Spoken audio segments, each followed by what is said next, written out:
Hello and welcome back, everybody. Does this look familiar to you? If you're growing fruit trees in your yard, more than likely you're going to see some growth start to appear at the base of your trees.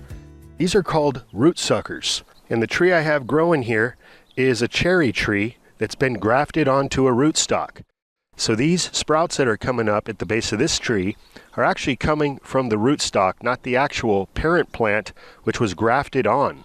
Now it's important when you see this begin to develop around your fruit tree that you take the proper measures to remove them as soon as possible. Otherwise, these sprouts are going to be robbing nutrients and energy from the parent tree. We don't want that. So the easiest way to go about removing these is with a good pair of secateurs. It's also possible to dig up some of these sprouts, including the root mass that may have developed towards the base.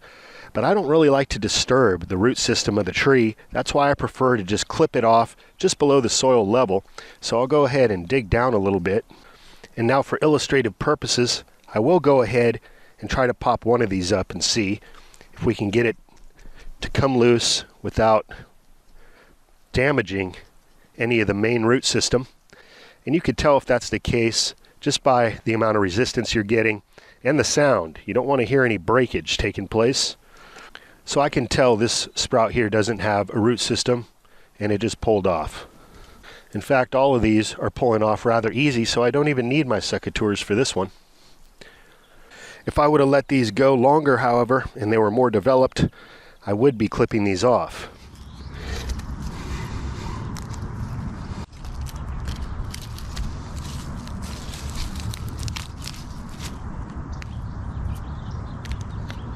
And that's about as easy as it gets. We can now just replace some of this soil around the tree. And we're back in business. Another thing to look for on your fruit trees are side shoots developing on the lower section of the trunk of your tree below the main canopy that's beginning to develop. This is known as water sprouts. You want to remove those as well, because what will end up happening as these begin to grow out, they're going to shoot right up through the middle of your tree, again robbing energy from the main canopy and the fruit development that we're trying to accomplish here. So you want to take these out, and when they're small like this, they just pull off as well.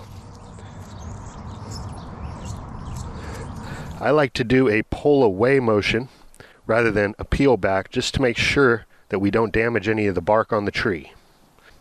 It took a decent amount of energy to produce these water sprouts, and now that it's gone, all that energy can be funneled up into the main canopy of the tree, which is what we're trying to accomplish. Over here I've got a younger pluary tree, and once again we have some water sprouts developing on the lower section of the trunk of the tree. These are a bit more developed, so I don't want to just pull them off. I'm going to go ahead and use the secateurs and get real close here and just prune those off.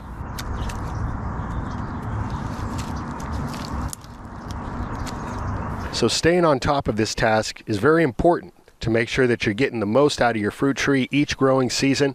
And what you're going to notice as the tree matures, there's going to be less of an occurrence of both root suckers and water sprouts. This one little one growing here on this apricot tree, we'll pluck that off.